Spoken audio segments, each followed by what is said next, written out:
All right, if you're a pickleball coach, there's a really good chance that you use targets with your players. At least I hope you do. Why should you use targets? Well, targets are a good way to really focus your students. It's also a way to define when they're doing well and when they're doing poorly or how they can improve. Let's imagine a situation where, on day number 1, they hit the target 3 out of 10 times, and on day number 2, they hit it 5 out of 10 times. So there's an improvement, right? It can also go the other way, I guess. So targets are a good way to add pressure, and they're a good way to measure sort of how players are doing. So I think if you're a pickleball coach, you ought to be using targets. But there's a mistake that we often make when we use targets, and I want to talk about that now. All right, so first I'm going to show you what we often see, and that is coaches put down a single target. And in this case, let's say I'm trying to control the direction of my serve. I want to be able to hit to my opponent's backhand, so I put the cone out by that sort of backhand side of the court, and I'm trying to hit the cone. So there's my 3rd fail, 4th fail, 5th fail. Oh, that's a close one, but still a fail. Oh, really close, still a fail. 6, 7, 8 in a row, fail, fail, fail, fail. So this is what we often see, and I get it. I should be failing at this. Look how tough that target is. That's a very small target that I'm trying to hit with a very small ball from a long way away. At this point, I should be, well, first I'm getting demoralized, but I should also start to think a little bit about, is this a smart target? Oh, it was so close, but still another fail. And what's happening here is because I gave myself such a small target, it's going to be really difficult to actually hit it. Now, one of the things you should be thinking at home, especially if you're a coach, is, well, wait a second, are some of these serves actually pretty good? Yeah, they're not hitting the target, but if we think about the real game of pickleball, would these go to the backhand? I think a lot of them would have. Okay, so now I'm going to do something smarter. Instead of having that single point on the court that I have to hit, I'm going to think about the real game of pickleball.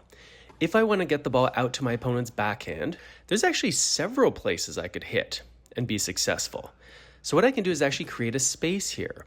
So that space is between the cones and the sideline. And realistically, if I can put the ball anywhere in that space, that's going to do the job I'm trying to do when I'm playing a real game of pickleball. So this to me is a much smarter, more realistic target. It's a space that's going to get the job done. And that job, of course, is serving out wide to my right-handed opponent's backhand.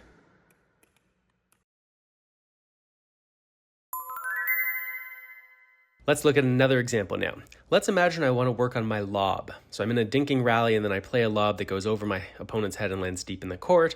So here's what we will often see is coaches put a single cone down, say, hey, try to hit that cone with the ball. Again, it's a really small target, going to be really hard to do that successfully.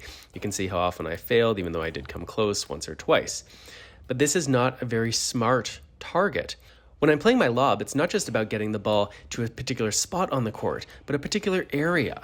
In this case, I want the lob to be deep, to land close to the baseline. Do I actually care if it lands a couple inches to the right or to the left, so long as it's deep and in the court? No, I don't think so. So a smarter target here will be a space, an area between the cones, which is sort of my minimum depth requirement, and the baseline. And realistically, if the ball lands anywhere in this spot, assuming it's high enough, of course, that's likely going to be a good lob. So again, using spaces instead of points on the court is a smart way to set up your targets.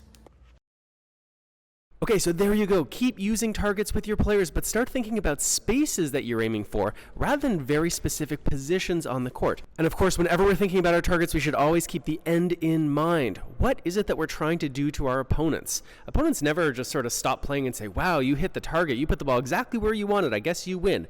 No, you use a target for a particular reason. And so when you're working with your players, when you're thinking about the targets you're going to use, think about what is this going to do to the opponents, and then make a target that makes sense.